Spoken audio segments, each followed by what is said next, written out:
Olá, seja bem-vindo mais uma vez ao canal que rola na Geronto, sempre falando temas, assuntos sobre a velhice brasileira, falando de gerontologia, envelhecimento, velhices, enfim, falando sobre este assunto tão importante. E já que estamos falando em assuntos tão importantes, nós vamos falar hoje dos supercentenários brasileiros. E para discorrer sobre este assunto, nós temos a alegria de ter aqui Paulo Duarte, que é o nosso geriatra, foi ex-presidente da SBGG, professor, Ribeirão Preto, tem uma larga experiência no assunto, tem uma larga experiência na geriatria, na gerontologia, e aceitou o nosso convite para participar deste tema tão importante. Paulo, a primeira palavra é sua, de saudação para o povo que nos acompanha, para que nos assiste. E se você quiser complementar a sua apresentação pessoal, fique à vontade, algum dado para as pessoas que ainda não te conhecem, lembrando que não é a primeira vez que você vem ao canal, o que rola na Geron. Olá, Marília. Olá, Sérgio, Ida. Obrigado pelo convite. Novamente é um prazer estar aqui com vocês. Eu já assino o canal, escuto, estudo, aprendo com vocês. E é um prazer trazer um pouquinho da experiência dos nossos estudos que nós fizemos aqui em Ribeirão Preto com os centenários e trazer algumas características que nos diferencia ou que nos assemelha aos outros estudos em outros países também. Bom, Muito obrigado pelo convite. muito obrigada mesmo por você estar conosco. E para começo de conversa, não é que já que nós temos o título de supercentenários, eu queria que você começasse dizendo para quem nos acompanha, para quem está nos ouvindo, quem está nos vendo, quando é que nós podemos dizer que uma pessoa é supercentenária? O que é isso? Que conceito é esse, Paulo? Os supercentenários são pessoas que vivem e viveram mais de 110 anos.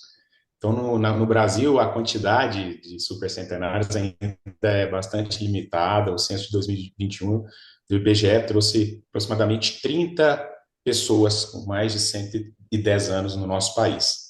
E aí já vem uma crítica, já uma pimentinha nesses estudos, né? Porque mesmo, por exemplo, estudos de Okinawa, no Japão, as Blue Zones, né? Existe um grande problema de você realmente comprovar a idade daquelas pessoas. Muitos estudos científicos da literatura não foi feita a confirmação, exclusivamente pelo relato dos familiares ou dos próprios pacientes. E existe um viés nisso, né? Quando você não faz um estudo que tem uma comprovação estatística, são pessoas que nasceram em 1900, 1910, 1920. Naquela época existia uma dificuldade maior no registro desses nascidos, principalmente em áreas rurais. Então, não vai ser incomum encontrarmos estudos de centenários e supercentenários em áreas mais rurais, porque existe também um problema realmente de confirmação do número de nascimentos. Então, no Brasil, havia cerca de mais ou menos 30 supercentenários no ano de 2021. Esse número muda, ele é dinâmico, obviamente, mas a popularização sim, dos registros civis e dos avanços de políticas públicas, elas irão permitir com que a gente consiga registrar de forma mais correta e acompanhar esses pacientes. Paulo. Desculpa, Cíntia, só Marília, um fala, minutinho. fala. Só um minutinho. Acho que você foi bem preciso. Então, supercentenária é a pessoa que tem mais de 110 anos. E eu vou só trazer um dado do último censo 2022, que apontou que no Brasil tinha 37 mil pessoas com 100 anos ou mais. Então, esses supercentenários estão dentro dessa classificação, porque segundo o IBGE, ele conta, né, a partir cada 5 anos, mas chega nos 100 anos, ele só para acima de 100 anos, então, 100 anos e mais, então deu esse 37 mil. Então, a nossa conversa hoje é um recorte dentro deste grupo, que é 100 anos e mais, mas que é caracterizado como supercentenários. Eu acho essa informação assim bem interessante e é isso que nós queremos conversar com você e sei que a partir dessa próxima pergunta que o Sérgio vai fazer, nós vamos aprofundar nessa história. Por favor, Sérgio. Então, Paulo, em primeiro lugar, é realmente uma honra contar com a sua presença aqui no canal. Você já nos brindou com outras excelentes gravações, tá certo? E essa situação dos supercentenários é algo, quase não existe, são 30 e poucos, gente, há alguns anos atrás não era nenhum. E isto pode ser que daqui para frente vá aumentar, né? Essa é uma grande esperança, que as pessoas comecem a ter mais longevidade. Então, o Paulo, você até falou que tem um estudo, né, dos supercentenários aqui no Brasil. Eu queria saber de você quais são as características dessas pessoas supercentenárias, então acima de 110 anos, tá certo? Em termos de sexo, idade, sexo até você já falou, idade, sexo, estilo de vida, hábitos, né, e estilos de vida. Quais são as características que você pode nos contar?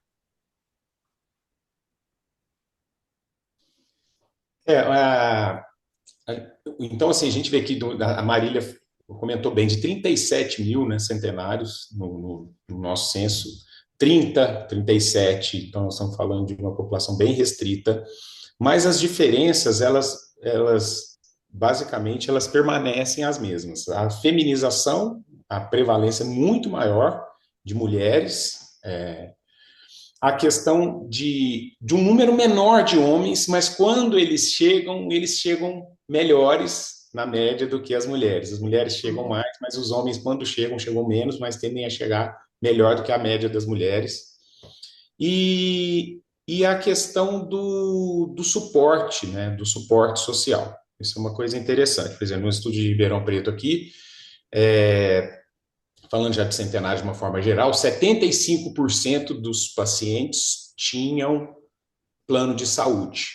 Uma área que a Marília gosta muito. Então, isso nos remete um pouco à questão do suporte socioeconômico. 25% apenas dos pacientes eram usuários do SUS e 75% tinham plano de saúde. Então, a questão da família, dando suporte, da reserva financeira com que aquele paciente possuía para que conseguisse, porque imagina um centenário pagando um plano de saúde hoje no nosso país, né? Quão aporte ele precisa despender por mês, quanto aquilo representa no orçamento familiar, né? Então, assim, as pesquisas dos centenários já mostram isso, a professora Maiana já esteve com vocês, e mostra a importância da questão genética mesmo, né? Porque são pessoas que vivem de forma excepcional. Então, a genética, ela ganha uma importância muito grande nessas populações, então é o interesse da ciência nesses outliers, né? Esses casos muito específicos, em fazer pesquisas realmente, porque aquelas pesquisas em gêmeos, dinamarqueses, que 25% da genética está associado à longevidade, isso é quando é uma criança, que vão acompanhando os gêmeos, né, univitelíneos, e vão acompanhando como o ambiente é importante. 75% de uma longevidade de gêmeos será determinada pelo ambiente. Mas quando a gente vai ficando mais velho, aí a importância, a relevância da genética, 80, com 90, com 100 e com 110 anos, a forma como os nossos DNAs, né, a nossa epigenética responde aos estressores, ela ganha mais importância. E por isso uma série de estudos com vários genes de regulação de insulina, gene de atividade inflamatória, gene de fatores de supressão tumoral, eles vão ganhando importância. Mas eu não sei se eu já estou me antecipando um pouco, mas as genes em relação ao sistema imunológico desses pacientes e em relação a características, doutor Sérgio, é uma coisa muito curiosa, porque não, como é um número pequeno, também restrito, não tem poder estatístico para a gente falar. Então, isso é um outro detalhe também, que às vezes As pessoas utilizam um pouco do viés comercial para trazerem verdades que não têm consistência estatística ainda para a gente afirmar então a gente precisa de mais dados para trazer assim, esse fator de risco modificável aumentou a longevidade, sabe? Mas o Nos Paulo, supercentenários. É lógico que controlar a pressão, controlar a obesidade é importante na Idade Média, mas lá na frente isso muda. não, sem dúvida.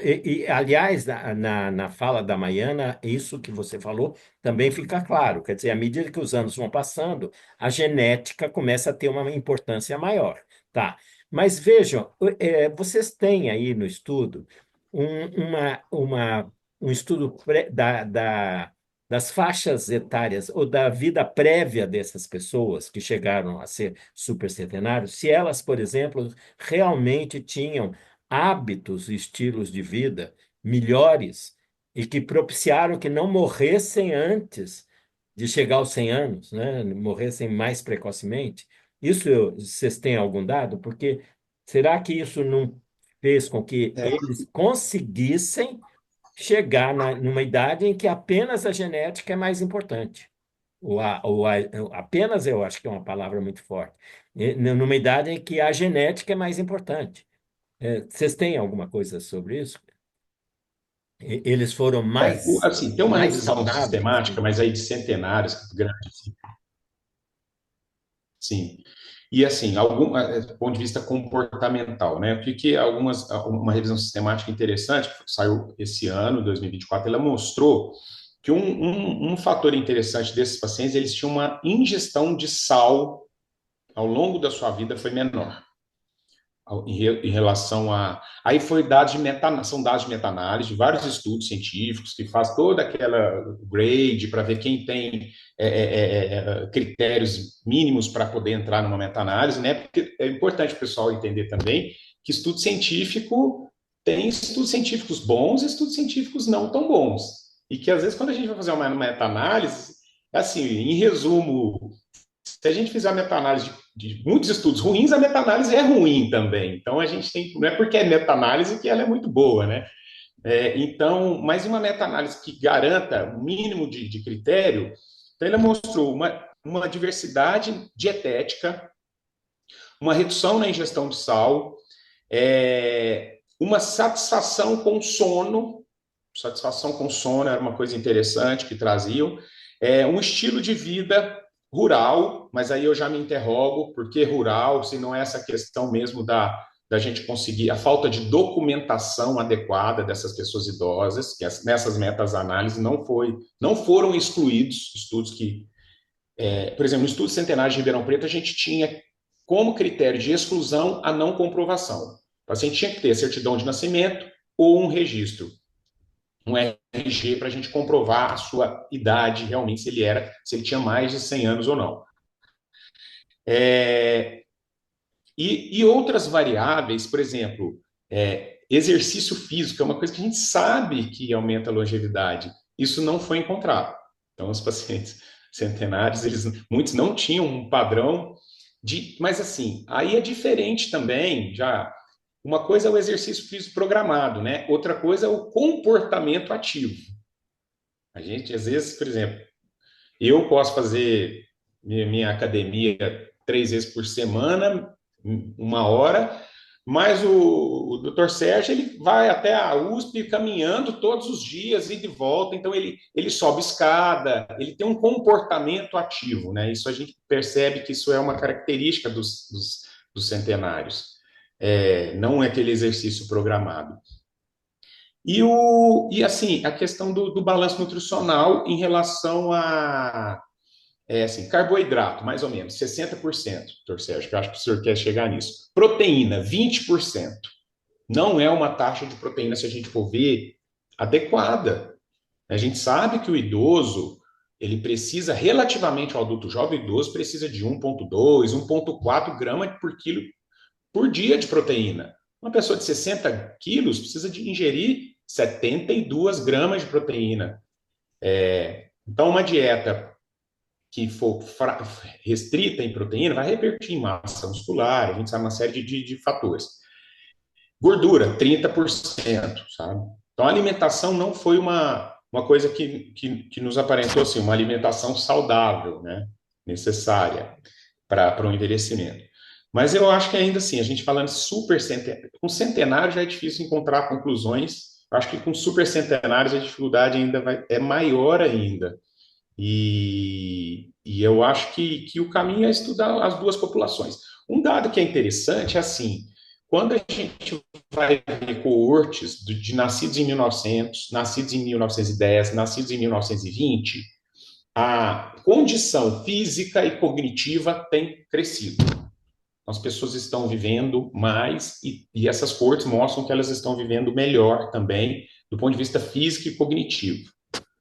Mas, assim, os estudos aqui em Ribeirão Preto, por exemplo, mostraram que o envelhecimento ativo saudável não é uma realidade. Então, quando a gente vê também séries do Netflix, a gente tem que lembrar que as pessoas selecionam os idosos independentes, autônomos, funcionais. Esses não são a maioria dos centenários, muito menos dos supercentenários. Isso a grande maioria tem comprometimento cognitivo, a grande maioria ainda tem comprometimento funcional. Então, a gente tem que trabalhar essas questões de política pública, não só viver mais, mas como chegar melhor, né, nessa fase da vida. Né? Ô, Desculpa, Paulo, Celeste. você já abordou algumas coisas que a gente ia falar, mas assim, talvez para quem nos escute, às vezes as coisas assim, de quem que ele está falando, né? Ele está falando do supercentenário de Ribeirão ou do supercentenário das meta-análises, etc.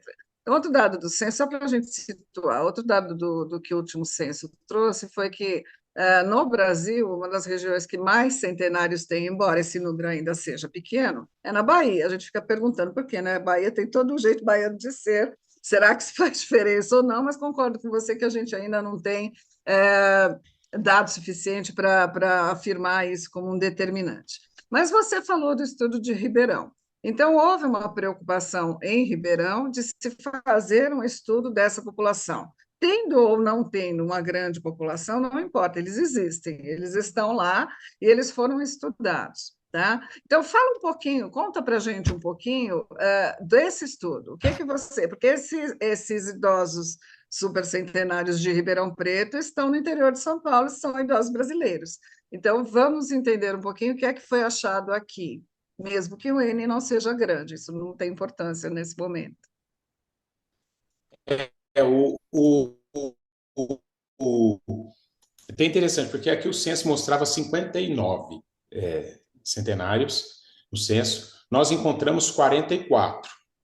E participaram da pesquisa mais ou menos 33. Então, a nossa amostra de 33, ela representava mais de 50% de uma população de 59. Então, dá para a gente ter uma ideia dessa, assim, do que nós encontramos, né? A grande maioria mulher, né? 2/3 aí, mas dos 33, 27 mulheres, 6 homens. Número de comorbidades muito baixa. E aí todos esses pacientes foram visitados e foram submetidos à avaliação geriátrica ampla, realmente a investigação de, por exemplo, 69% relatavam ter hipertensão, 18% relatavam ter dislipidemia e 3% só diabéticos. Você vê, diabéticos, poucos. E desses diabetes, inclusive, a gente submetia esses pacientes aos exames, os exames deles normais, os níveis glicêmicos normais. A grande maioria com comprometimento cognitivo. A grande maioria com comprometimento cognitivo. Então, 27, dos 33 pacientes, mais ou menos 70% com... os 66% com comprometimento cognitivo / demência. E nós não investigamos a etiologia das demências, mas a maioria desses pacientes tinham um comprometimento cognitivo, uma baixa escolaridade também, 78%, quase 80% com 4 anos ou menos de escolaridade. E, assim, do ponto de vista nutricional, 33%, se a gente aplicasse a mini avaliação nutricional, tinham desnutrição instalada. e se a gente somasse ainda a desnutrição mais risco nutricional, subiu para 85%. Poucos pacientes, interessante isso no envelhecimento, né, tinham visão e audição preservada. Então, olha como que visão e audição são órgãos tão sensíveis, né? A retina, né, que são órgãos, 16% só tinham visão preservada e 9% só tinham audição preservada. 7 eram acamados, por exemplo, 21% desses pacientes eram acamados, mas 45% não conseguiam ficar mais de 10 segundos em pé, por exemplo, sabe? E então, assim, você vê que a questão da independência funcional é uma coisa que pega ainda na maioria dos nossos centenários e dos super centenários ainda mais. Nós não tivemos poder estatístico para falar dos super centenários, que eram só 3, mas, assim, por exemplo, dos pacientes que conseguiam responder a questões do tipo qualidade de vida, né? Nós temos aí o professor Sérgio, que é um especialista nisso, dos pacientes que conseguiam responder sobre satisfação, sim, dos 24 pacientes que conseguiram responder, 14 relatavam sintomas de depressão, não relatavam sintomas de depressão, 14 dos 24. Então, dos 33, nem todos conseguiam responder, não tinham nem cognição para responder. Uma escala de depressão geriátrica, uma escala de depressão para pacientes com demência. Mas 58% não tinham depressão. E olha como isso é um pouco da questão da resiliência, né? E esses mesmos 14% tinham uma autopercepção de saúde, esses 14 pessoas, 58%, tinham uma autopercepção de saúde satisfatória. Então, apesar de eles terem uma alta dependência funcional, eles tinham quase 60% dos que responderam, né? Vamos deixar isso bem claro, dos que responderam, 60% tinham uma autopercepção de saúde satisfatória. Se a gente fosse colocar, então, por critérios, né, de code, que são importantes, critérios de envelhecimento, né, ativo, ninguém passaria, porque não, mas a maioria dos seus pacientes não consegue ficar nem 10% em 10 segundos em pé, mas você vê 60%, 14, então de 33, vamos colocar assim, 33 da amostra total, dos 14 que estavam satisfeitos com o seu envelhecimento, não tinham, e tinham uma satisfação de saúde preservada.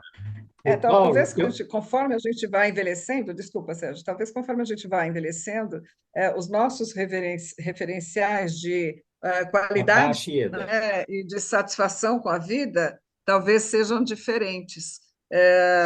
Assim, por isso que, assim, eu vi isso no pós-pandemia nos dados do SAB, que muitos idosos estavam felizes, satisfeitos, muito porque estavam vivos, né?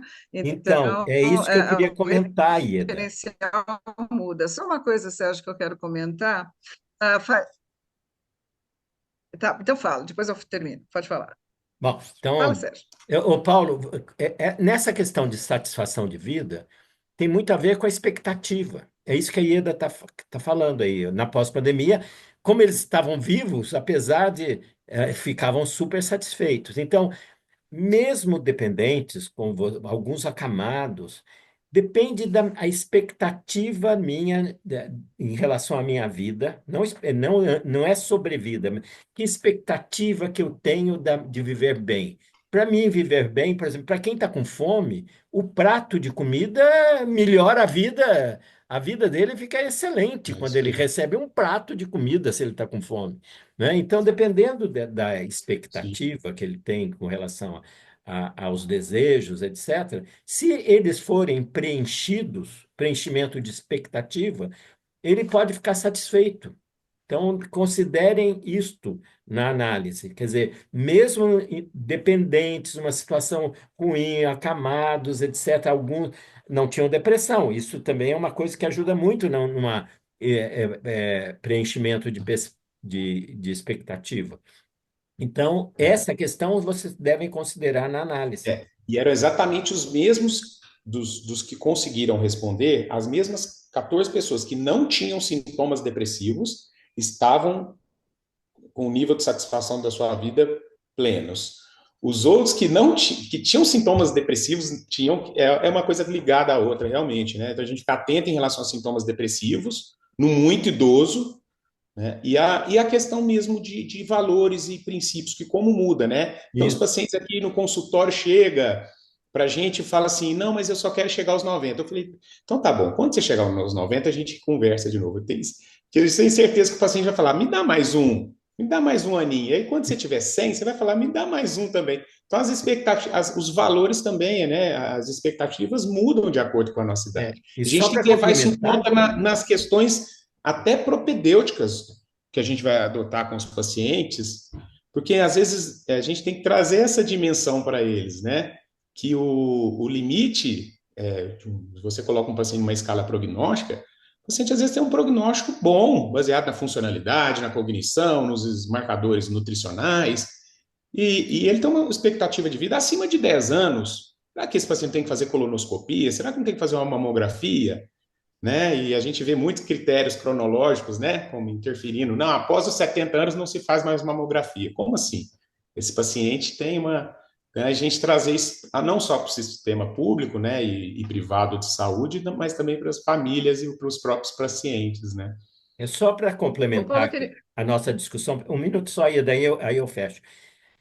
Depressão é um dos fatores determinantes de má qualidade de vida na velhice. Então, quem tem depressão, a chance de achar que a vida dele está ruim, é muito grande. E quem não tem depressão, a chance dele ser mais otimista e achar que a vida dele, mesmo com outros problemas, é boa, é muito grande. Só para fechar. Posso falar? Bom, tá bom. Ô, Paulo, não, eu só queria fazer um comentário, porque eu achei interessante essa descrição que você fez dos centenários de Ribeirão, das condições, né, das condições que eles foram encontrados, das condições de saúde. Há poucos anos atrás, eu passei um período na Inglaterra e estava fazendo um trabalho com o pessoal da Inglaterra, no interior da Inglaterra, né, numa cidade no interior da Inglaterra. E um dos trabalhos que ela queria justamente comparar com os nossos dados aqui era em relação aos centenários, né?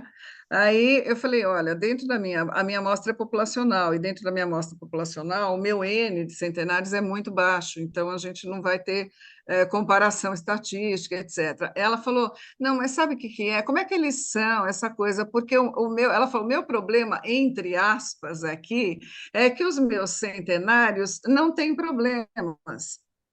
Eles estão muito bem, eles estão cognitivamente bem, eles estão bem dentro da casa. Eu falei, nós estamos falando da mesma coisa, né? E me chamou bastante atenção. Assim, ela falou, era a amostra dela, era uma amostra razoável dentro do quadro, mas que eles estavam assim, claro, com algumas limitações funcionais, mas ela não tinha um N de idosos centenários com demência expressiva, não era um dado importante nessa amostra específica do interior da Inglaterra, que foi uma coisa que me chamou a atenção na hora que você estava comentando aqui das condições em que se encontram os nossos.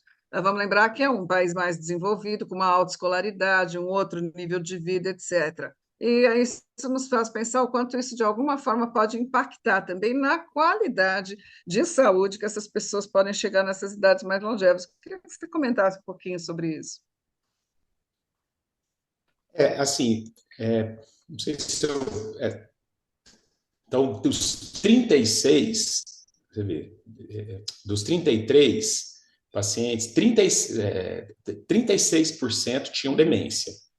Aí, quando a gente for fazer, então ela pode estar assim, aquela coisa, o copo meio cheio, meio vazio, né?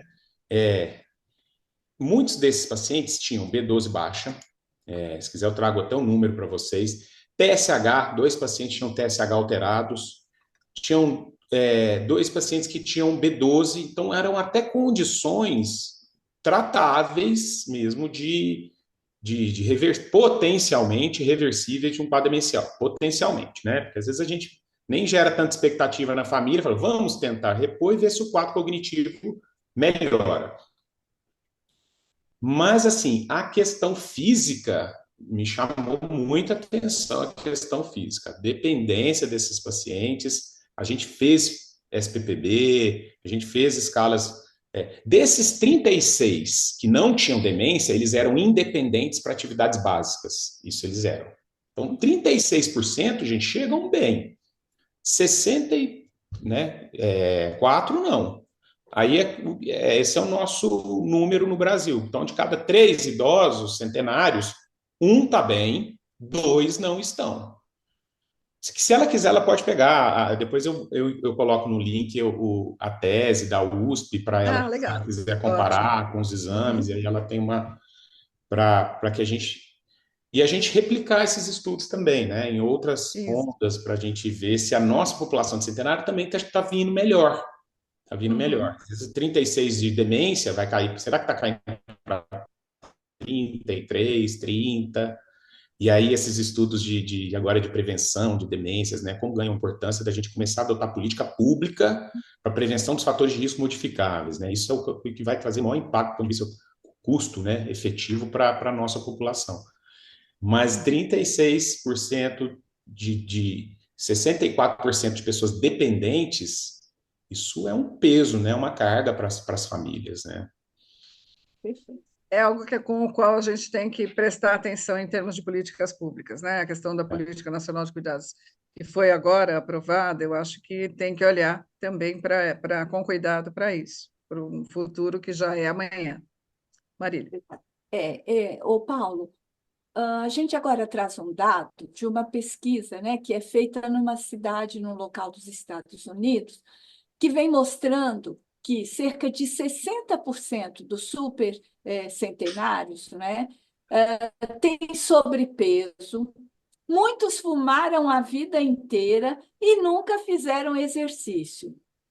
Explica isso para a gente. Qual é a interpretação? Você já trouxe dados de Brasil, falou de Ribeirão, e essas pessoas que nunca fizeram o que tradicionalmente a gente recomenda para viver uma vida longa. Comenta para nós, por favor. Quando a gente ouve isso, a gente fica pensando na proteção genética mesmo dessas pessoas, né? Como eles têm ferramentas de combate às adversidades aí, de enfrentamento das adversidades. Então, são casos interessantes. Por exemplo, no nosso estudo de obesidade, a gente sabe que o idoso, então é interessante, os fatores de risco mudam. Olha como a epigenética muda também. A obesidade no adulto jovem, o sobrepeso. Sobrepeso no adulto jovem é fator de risco já. Obesidade, tudo. No muito idoso, ele é fator de proteção. O IMC no idoso já é diferente, e os estudos mostram mortalidade em U, conforme o IMC vai caindo, a mortalidade vai subindo também nos muito idosos, né? Por exemplo, no nosso estudo, tem uma proteína interessante que um gene, FOXO, é um gene de transcrição muito atrelado à longevidade celular, a forma como as células respondem a mecanismos agressores. Quando você estimula IGF-1 insulina, a FOXO diminui, então a resistência da célula cai. Então é o obeso que come muito, que está com insulina anemia lá em cima, IGF-1. A gente foi fazer a avaliação da FOXO nos nossos centenários. Quem que tem mais os longevos? Os longevos tinham um receptor de IGF-1 e a sinalização de IGF-1 muito maior do que os longevos saudáveis, vamos dizer assim, tá? A gente separou os não demenciados e os independentes versus os demenciados e os dependentes. Os independentes, eles tinham uma ativação de IGF-1 muito maior de receptor do que os não demenciados, do que os demenciados.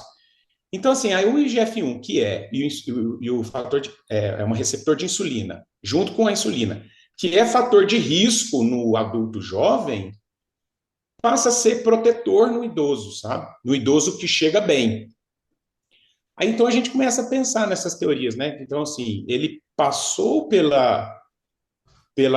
risco, então pode ser que ele pudesse ser até um adulto jovem com sobrepeso, não teve doença cardiovascular, não teve AVC, não teve infarto, e agora ele chega a melhor do que os pacientes que fizeram tudo certinho, né?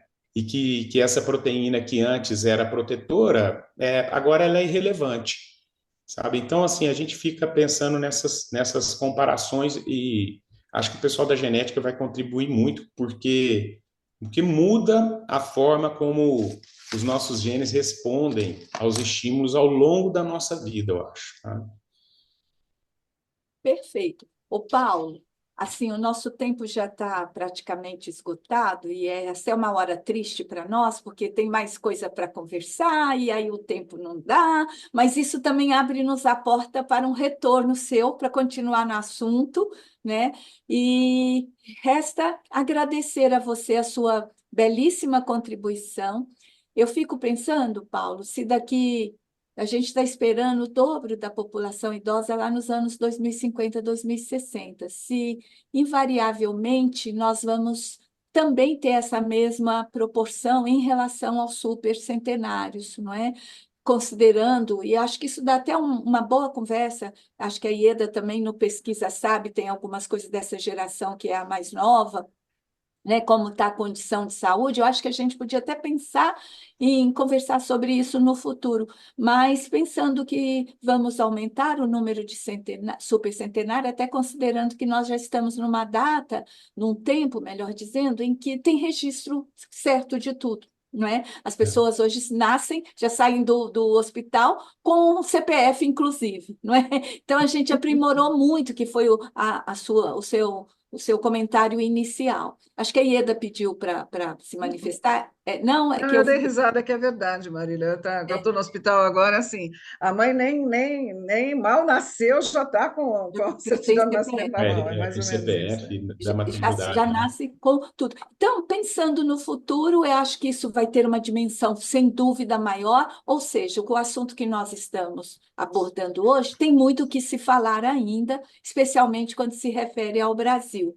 E aí, Paulo, só para terminar, quando você falou de que a gente faz 70, depois quer mais um, no 100 quer mais um, eu me lembro da Dercy Gonçalves, que ela é aquela mulher irreverente, e uma vez eu ouvi a entrevista dela, que ela já estava com 99 anos. Aí ela falou para o entrevistador: Eu gosto muito de viver, pena que está acabando. Eu nunca esqueci essa expressão que ela usou, essa resposta, essa consideração que ela fez para a pessoa que a entrevistava. Enfim. Falamos hoje sobre supercentenários, que são aquelas pessoas idosas que têm mais de 110 anos, para você não esquecer que esteve conosco aqui em companhia do Dr. Paulo Duarte, que veio comentar a pesquisa realizada por ele, por um grupo de pesquisadores em Ribeirão Preto, de onde que ele fala, inclusive. E aí, Paulo, para terminar, a gente dá assim ao convidado a última palavra. Então, fique à vontade para fazer os seus comentários finais, alguma consideração que você desejar. Agradecer o convite. Eu não posso deixar de dizer que quem me orientou nessa tese de doutorado, a professora Nereida Kilza da Costa Lima, que é uma mãe que a gente tem aqui em Ribeirão Preto. A Mariana Elia Duarte, minha esposa, que fez geriatria aí no HC, que inclusive manda um abraço para todos. Participou do projeto do professor Sérgio Pascoal, da Prefeitura de São Paulo, com aquele projeto lindo, né, dos acompanhantes de idosos nos domicílios, e dizer que então a gente não faz nada sozinho, né? Existe uma equipe, a gente não vai na casa de 33 idosos Não. centenários 3 vezes em cada idoso, coleta sangue, coleta saliva, faz bioimpedância. E eu vou colocar, se possível, eu coloco o link das Por teses favor, Paulo, acho USP, que vai ser para quem muito quiser legal isso. acessar os dados e aí poder comparar com outras cidades. E é isso, né, Mari? Você falou muito bem. Quando eu fiz essa pesquisa, em 2015, 2016, o censo trazia uns 59 idosos em Ribeirão Preto. Esse agora, de 2021, 2022, 100 idosos. Quase dobrou o número de idosos centenários em Ribeirão em 10 anos. Então, O crescimento será exponencial, a gente precisa estar Perfeito. preparado para E isso, né? também, Paulo, obrigada mais uma vez. E eu quero abrir para tanto Ieda para com o Sérgio, se eles desejam fazer alguma observação, algum comentário, a palavra é de vocês, queridos. Não, só agradecer ao Paulo, é sempre bom tê-lo aqui conosco, desse jeito tão simpático, doce de falar as coisas. E sim, Paulo, por favor, manda o link para a gente vai colocar na descrição do canal. Acho que vai ser interessante para muita gente ler mais sobre isso, descobrir um pouquinho mais sobre isso. Muito, muito obrigada, querido. Eu queria não só te agradecer, né, Paulo, com informações tão consistentes e boas, mas dizer para você que a gente precisa de pesquisadores como vocês. Dá um abraço aí na Mariana, porque são pessoas Uhum, que vão, mesmo com uhum. poucos dados, mas na persistência, na perseverança, no acompanhamento, isso é muito tempo de acompanhamento, gente, fazendo com que a verdade ou as verdades vão aparecendo. Então, a gente precisa de gente séria como você para ter uma pesquisa e a gente entender melhor a nossa chance de viver mais, a nossa longevidade. Muito obrigado, Paulo. Muito obrigado. É isso. E o canal que rola na Geronto termina aqui mais um episódio trazendo assunto atual, importante para você nos acompanhar. E o que sempre falamos, ajude-nos na divulgação do nosso canal, que cada vez mais ganha pessoas que nos seguem, né? Isso é muito importante para nós. Um forte abraço para vocês e até o próximo episódio. Bye, bye. Tchau, tchau.